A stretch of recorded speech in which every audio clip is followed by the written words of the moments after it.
मेरा नाम doctor CP राय है। मैं मूलतः प्रोफेसर था आगरा विश्वविद्यालय, वहां से रिटायर्ड हूँ मैं, और करीब 48-50 साल करीब पॉलिटिकल लाइफ रही मेरी। कल आप लोगों को सबको पता है कि उत्तर प्रदेश जोड़ो यात्रा, भारत जोड़ो किया था राहुल गांधी ने, और उन्होंने कन्याकुमारी से लेकर कश्मीर तक एक बड़ी जीवट भरी यात्रा शुरू किया था, जिसमें तमाम तरह के माहौल हुए, तमाम तरह की परिस्थितियां पैदा हुई। उसमें ऐसे भी हालात आए कि जंगल, नक्साइट एरिया, उन सब इलाकों से वो गुजरे। वो भी हालात आए कि जब वो दिल्ली में एंटर हो रहे थे तो जो कोरोना गायब हो चुका था, अचानक प्रधानमंत्री जी ने मास्क लगा लिया और सारी सरकार के मंत्रियों ने मास्क लगा लिया दिल्ली में राहुल गांधी के एंटर होने के पहले। और जो ही यात्रा दिल्ली से बाहर निकल गई, वो यात्रा रोकना चाहते थे कोरोना की आड़ में। यात्रा जो ही दिल्ली से बाहर निकल गई, मास्क उतर गया, कोरोना गायब हो गया। अभी कोरोना की अफवाह फिर फैलाई जा रही है बड़ी तेजी के साथ, क्योंकि एक नई यात्रा का प्लान चल रहा है। जब कश्मीर पहुंचने वाले थे राहुल जी, तो उनको कहा गया कि यात्रा छोड़ दीजिए, कश्मीर खराब जगह है, आपके ऊपर बम फेंका जा सकता है। और आप लोगों ने देखा कि बारिश थी, बर्फ गिर रही थी, उन सारी परिस्थितियों में भी राहुल जी रुके नहीं। और उनका यात्रा का जो आखिरी दिन था, उस दिन भारी बर्फबारी हो रही थी, बारिश हो रही थी, और उसमें भी जीवटता के साथ वो खड़े हुए थे। उन्होंने एक बात कही थी उस दिन कि मुझसे कहा गया मेरे ऊपर बम फेंक दिया जाएगा, और मैंने जवाब ये दिया कि ठीक है, बम फेंक दो, मेरा सफेद कपड़ा लाल कर दो, इससे अधिक क्या फर्क पड़ना है, मैं उसके लिए तैयार हूं। उसी यात्रा की कड़ी में ये उत्तर प्रदेश जोड़ो यात्रा निकल रही है। इस यात्रा के पहले मैं बाकी सारी बातें कहूं, उसके पहले मैं एक बात कहना चाहता हूं। जिलाध्यक्ष जी बैठे हैं, आज ये कप्तान से मिले थे, और चूंकि ये पार्टी लंबे समय तक सत्ता में रही है, ये नियम कानून का पालन करती है, ऐसा कोई काम नहीं करना चाहती जिससे कानून और संविधान कहीं टूटता हो, ऐसा भी कोई काम नहीं करना चाहती कि किसी को कोई परेशानी हो। लेकिन लोगों की परेशानी हल करने के लिए ही यात्रा भी है, और अभी तक परमिशन नहीं दी गई है। और परमिशन ये कह के नहीं दी गई कि आप जनता के बीच में से निकलेंगे तो डिस्टर्बेंस होगा। मेरा सवाल ये है, अगर अंग्रेजों ने भी परमिशन नहीं दिया होता, वैसे तो अंग्रेजों से किसी ने परमिशन मांगा नहीं था, महात्मा गांधी हो, लाला लाजपत राय हो, या कोई भी हो, उनसे लेकर के और तमाम मेरे जो स्वतंत्रता सेनानी थे, किसी ने परमिशन नहीं मांगा था। नमक तोड़ो आंदोलन हुआ, सत्याग्रह हुए, तमाम प्रदर्शन हुए, धरना हुआ, रैलियां हुई, लेकिन परमिशन नहीं मांगी गई। अगर अंग्रेजों ने भी यही रुख अपनाया होता कि आपकी यात्रा निकलेगी तो कोई जनता को परेशानी होगी या सड़क पतली होगी, क्या आजादी की लड़ाई लड़ी जा सकती थी?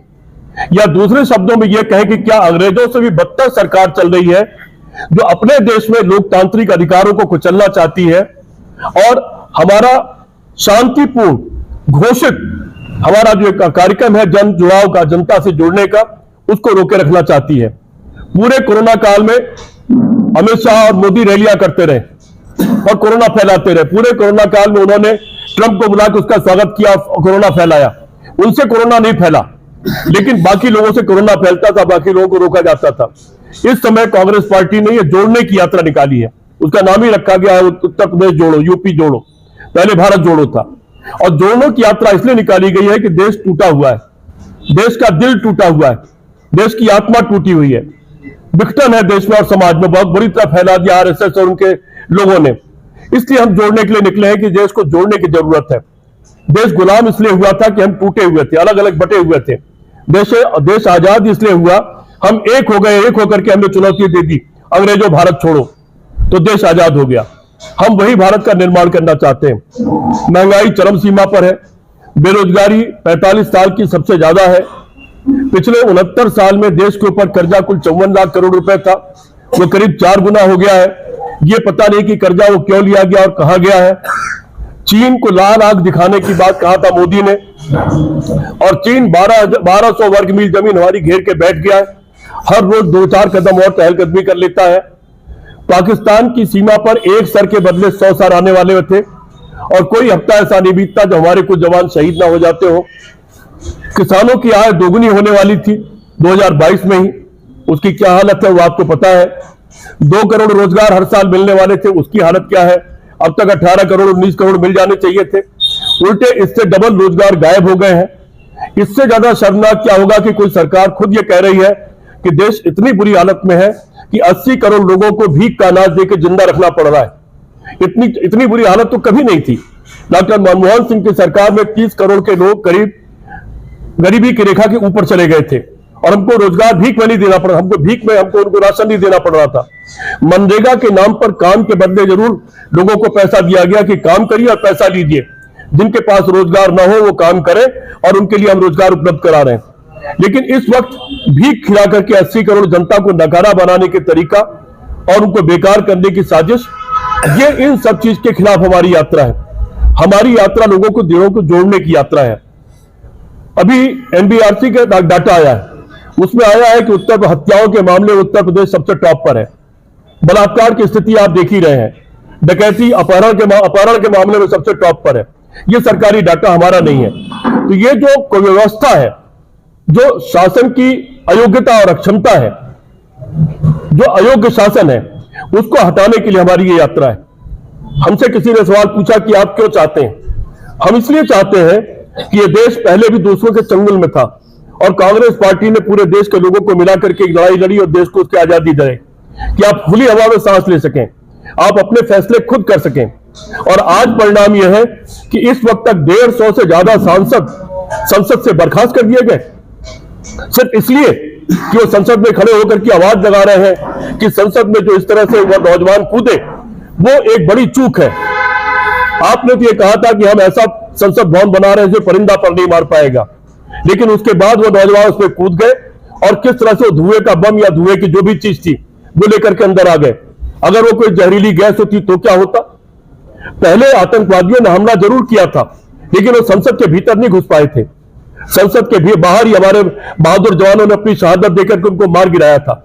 इस बार हमारे जवान है, हम ये मानते हैं भटके हुए जवान है, उनकी मान जायज, जो बेरोजगारी के खिलाफ उन्होंने ये सब किया है, उनका तरीका गलत है। तरीका गलत है तो उसका कानून के अनुसार उनके खिलाफ जो भी कुछ होगा वो होगा। लेकिन सवाल यह है कि भारतीय जनता पार्टी के संसद सदस्य ने उनको संसद में घुसाया क्यों? बड़ा सवाल यह है, भारतीय जनता पार्टी के एमपी ने इन नौजवानों को क्यों घुसाया? ये साफ होना चाहिए कि इसके अंदर भारतीय जनता पार्टी की क्या साजिश है। क्या भारतीय जनता पार्टी खुद इसकी जिम्मेदार है? क्या भारतीय जनता पार्टी ने जानबूझ करके उनके पास बनवाए? और लेकिन वहां पर भी हालत यह थी कि एक एक चीज छानबीन के बाद तब हम अंदर जाते हैं, और जब वहां बैठे होते हैं आप, तो आपकी अगल बगल दोनों तरफ सुरक्षाकर्मी बैठे होते हैं। अगर आप ऐसे झांकने की कोशिश करते हैं तो यहां से बगल वाला पीछे कर देता है। अगर आप झांकने की भी कोशिश करते हैं, हिलने डुलने की कोशिश करते हैं, तो चौकन्ने हो जाते हैं। फिर इतनी ज्यादा सुरक्षा व्यवस्था में ये नौजवान कूद कैसे गए, ये एक बड़ा सवाल है। यही सवाल तो पूछना चाहते हैं संसद सदस्य, यही सवाल पूछ रहे हैं कि गृह मंत्री जी आप बाहर बयान दे रहे हो, आके संसद में बयान दो, इसके बताओ कि इसके अंदर कारण क्या है और ये नौजवान कैसे कूदे, इसकी सुरक्षा को खतरा कैसे पैदा हुआ। और उसका जवाब देने के बजाय ये लोकतांत्रिक मूल्यों का ये हनन है, और ये अधिकार है संसद सदस्यों का कि गृह मंत्री प्रधानमंत्री से सवाल पूछे। और यह भी अधिकार है कि गृह मंत्री, प्रधानमंत्री या कोई भी मंत्री, अगर संसदों का एक बड़ा वर्ग आपसे सवाल पूछ रहा है, आप उसको जवाब दें। यह आपकी मजबूरी है, यह आपकी जिम्मेदारी है। अगर आप अपनी इस जिम्मेदारी से भाग रहे हैं तो आप एक गैर जिम्मेदार प्रधानमंत्री और गैर जिम्मेदार गृह मंत्री हैं। और ऐसे गैर जिम्मेदार प्रधानमंत्री और गृह मंत्री को लोकतंत्र में कम से कम रहने का हक नहीं है। इसके बदले में आपने 150 सांसदों को बाहर कर दिया। आप वैसे तो कांग्रेस मुक्त भारत करते रहे, लेकिन नहीं कर पाए। कांग्रेस आपको जगह जगह चुनौती देती रही, हराती रही, लेकिन संसद से चूंकि आपको अधिकार है लोकसभा अध्यक्ष के रूप में और राज्यसभा के चेयरमैन के रूप में, आपने उनको बाहर कर दिया कि 150 लोग पूरे सत्र में सदन में बैठेंगे नहीं। यह शर्मनाक दिन है, यह लोकतंत्र के इतिहास का काला दिन है, यह लोकतंत्र पर धब्बा है, यह भारतीय जनता पार्टी की सरकार पर धब्बा है, और यह उनका कायरता है, यह भारतीय जनता पार्टी का कायराना व्यवहार है, यह उनकी कायरता, उनका डर है, जिसके कारण वो इस तरह की हरकत कर रहे हैं। और इसकी निंदा पूरे देश को करनी चाहिए। लाखों लोगों की कुर्बानी से यह देश मिला है, आजाद हुआ है। लाखों लोगों की कुर्बानी से हमको संसद मिली है। लाखों लोगों की कुर्बानी से हमको लोकतंत्र मिला है। उस लोकतंत्र में खतरा है। इसलिए मैं आह्वान करना चाहता हूं सहारनपुर की जनता से भी, आप लोगों के माध्यम से, इस यात्रा में भारी पैमाने पर आप लोग आइए और जुड़िए। ये यात्रा पार्टी की यात्रा नहीं है, देश की यात्रा है। ये भारत जोड़ो यात्रा है, ये उत्तर प्रदेश जोड़ो यात्रा है। और हमको परमिशन मिले या न मिले, हमको इजाजत दी जाए या न दी जाए, ये यात्रा चलेगी। और योगी जी की सरकार में जितना दम हो, जितना रोक सके वो रोक ले। क्या करेंगे? गोली चलाएंगे, लाठी चलाएंगे, जेल भेजेंगे, मुकदमे लगाएंगे। कांग्रेस इन चीजों से कभी नहीं डरा है। इसके पहले भी ऐसे दौर आए हैं, कांग्रेस से डरा नहीं है। ये यात्रा चलेगी और लखनऊ तक जा करके ही उसके बाद ही रुकेगी। उसके पहले आपको रोकना हो तो आप सबको उठा के जेल भेज दोगे। कितने दिन जेल में रखोगे, किन धाराओं में जेल में रखोगे? ये कानून पूरी तरह से आपका नहीं है, ये शर्मनाक है। और मैं इस सहारनपुर की जनता के साथ, प्रदेश की जनता के साथ अपील करता हूं कि सारे लोगों को बढ़ चढ़ करके इस यात्रा में हिस्सा लेनी चाहिए और अपनी भागीदारी निभानी चाहिए। दोस्तों, आप लोगों से ये मेरी अपील है, आप चौथे खंबे हैं, चौथा खंबा खुद भी संकट में है। ये ठीक है, मैं मजबूरियां भी जानता हूं, मैं मजबूरियां जानता हूं, वो मजबूरी अपनी जगह है, लेकिन उसके बावजूद कलम और जबान की जो ताकत, जिनके पास कैमरे की ताकत है और जिनके पास कलम की ताकत है, उनको वही निर्वाह करना चाहिए जो आजादी की लड़ाई में या उसके बाद के आंदोलनों में किया गया है। मैं इस बात की आप सबसे भी हाथ जोड़ करके विनती करता हूं, इसमें हमारा साथ दीजिए, क्योंकि ये लोकतंत्र को बचाने का, जमहूरियत को बचाने का सवाल है, ये मुल्क को बचाने का सवाल है, ये मुल्क के आईन को बचाने का सवाल है। राहुल गांधी ने भारत जोड़ो यात्रा निकाली, उसके बाद 5 राज्यों के चुनाव में 3 जगह पार्टी हारी, तो ये जो आप यूपी जोड़ो यात्रा निकाल रहे हैं, क्या परिणाम आएंगे, क्या उम्मीद है आपको? हमारी उम्मीद वहां भी अच्छी थी, यहां भी उम्मीद अच्छी है। 3 प्रदेशों के चुनाव नहीं, 5 प्रदेशों के चुनाव हुए और 5 ठीक है, उसमें हम कुछ वोटों से हम हार गए। एक जगह ज्यादा वोट से आ रहे हैं जिसमें बड़े सवाल उठ रहे हैं और उसके तमाम मामले सुप्रीम कोर्ट में जा रहे हैं। ईवीएम का बहुत सारा सवाल है, बेईमानी का सवाल मध्य प्रदेश का सुप्रीम कोर्ट में जा रहा है। दिग्विजय सिंह जी के नेतृत्व में उस पर काम हो रहा है। उस पर 2 जगहों पर हम 2-2, 1-1% से हम चुनाव हारे हैं। लेकिन यह भी सच है कि जितना वोट कांग्रेस बीजेपी को पूरे मिला है इन 4 प्रदेशों में, उससे 12 लाख ज्यादा वोट कांग्रेस पार्टी को मिला है। कांग्रेस पार्टी को 40% करीब वोट मिला है। 40% जनता हमारी तरफ उम्मीद से देख रही है। पिछले चुनाव में लोकसभा के मध्य प्रदेश, छत्तीसगढ़ और राजस्थान में हमारे केवल 3 MP जीते थे, जबकि सरकार हमारी थी। 40% वोट का अगर आप रेशियो लगा लीजिए, इस चुनाव में हम वहां पर कहीं बहुत ज्यादा सीटें लोकसभा की जीत करके आएंगे। जीत और हार पे बहुत मायने राजनीतिक लोगों के लिए होते हैं। जीत जाए बहुत अच्छा, लेकिन हारे नहीं है, थोड़े पीछे रह गए, 1-2% वोट पीछे रह गए कुछ जगहों पर। लेकिन कुल वोट में जनता ने हमको ज्यादा वोट देके ये बता दिया है कि जनता का विश्वास कांग्रेस के साथ है। और उसी उत्साह के साथ उत्तर प्रदेश बड़ा सूबा है, 80 सीट है, उसी उत्साह के साथ अब यहां पर निकलने जा रहे हैं। जी, क्या सत्ता पक्ष को कोसने से आप सत्ता में आ जाएंगे? उम्मीद रखते हैं सत्ता पक्ष को कोसने और सत्ता पक्ष की कमियां मेहनत क्यों नहीं है? सत्ता पक्ष की कमियां गिना रहा हूं, और सत्ता पक्ष की कमियां गिनाना, उसका आईना दिखाना मेरा राजनीतिक का कर्तव्य है। विपक्ष का दल होने के नाते मेरा ये कर्तव्य है और रोज मुझको ये काम करना चाहिए। जो विपक्ष में उसी करना चाहिए। पब्लिक का अगर वोट चाहिए तो कम से कम पब्लिक के बीच जाना पड़ेगा। जा रहे हैं, इसीलिए पब्लिक में निकल रहे हैं। ये पब्लिक में इसीलिए निकले। अभी पिछले महीने डीएम साहब बार-बार रिक्वेस्ट करते रहे बूथ कमेटी के लिए, किसी भी पार्टी की नहीं की, भाजपा के अलावा। कोई बात नहीं, चिंता नहीं करिए, कोई मेहनत नहीं होगी तो कैसे? कोई बात नहीं, चिंता मत करिए, अभी सड़क पर निकल रहे, सब कुछ हो जाएगा। गठबंधन का क्या रहेगा इसमें? कोई कार्ड नहीं खेला उन्होंने। हमारे दोनों मुख्यमंत्री पिछड़े थे। अशोक गहलोत जी माली जात के थे, जो पिछड़ों में भी बहुत पीछे होते हैं, और भूपेश बघेल साहब कुर्मी जात के थे। हमारे दोनों पिछड़े थे, उन्होंने कोई नया कार्ड नहीं खेल दिया। हमारे पीछे पीछे चल रहे हैं वो। गठबंधन पे क्या रहेगी? गठबंधन बहुत अच्छा रहेगा और गठबंधन में 90% कम से कम सीटें पर, एक सीट पर एक ही उम्मीदवार चुनाव लड़ेगा, कम से कम 90%। हमारी पूरी कोशिश है कि सारे दल मिलकर चुनाव लड़े। ये आपकी यात्रा है, ये क्या पूरे यूपी में जिलों में है या कुछ खास जिलों में? अभी पहला दौर है जो सहारनपुर से शुरू होगा, लखनऊ में खत्म होगा। मां शाकुंभरी देवी मंदिर पे शुरू होगी। मां शाकुंभरी देवी जो मंदिर पर जाएंगे अध्यक्ष जी, उसके पहले क्योंकि हमारे अध्यक्ष जी हमारे सनातन धर्म को मानने वाले अध्यक्ष हैं, बनारस के रहने, काशी के रहने वाले हैं और काशी के धार्मिक उन पर्व है, तो वो ऐसा मानते थे कि 16 तारीख से शायद खरवास लगता है, ऐसा कुछ है। तो उन्होंने पहली यात्रा की आरंभिक एक औपचारिक शुरुआत 15 तारीख को बनारस के सबसे विख्यात मंदिर से शुरू किया था और उसकी शुरुआत उन्होंने वहां से कर दिया। यहाँ भी आ रहे हैं, क्योंकि शाकुंभरी देवी मंदिर बहुत प्रसिद्ध है, वो वहां पर पूजा करने जाएंगे और पूजा करने के बाद में गंगोस यात्रा शुरू हो गई है। ये कब तक समाप्त होगा क्या? ये करीब 12 जनवरी के आसपास जाके खत्म होगी। यूपी में दलित जो है निर्णायक स्थिति में रहते हैं, तो कांग्रेस ने क्या योजना समझ गया आपकी बात। खड़गे साहब हमारे राष्ट्रीय अध्यक्ष हैं, मल्लिकार्जुन खड़गे साहब हमारे राष्ट्रीय अध्यक्ष हैं, और खड़गे साहब यू ही नहीं है। जब 1947 के में हैदराबाद में दंगे हुए थे, उनका पूरा परिवार खत्म कर दिया गया था, पूरा परिवार। सिर्फ पिता बाहर काम कर रहे थे, बच गए थे, और वो निकले और फिर बच्चे को लेकर भाग खड़े हुए। और फिर कर्नाटक चले गए और वहां पर ईंट ढोने से लेकर मजदूरी करके वहां से बढ़े।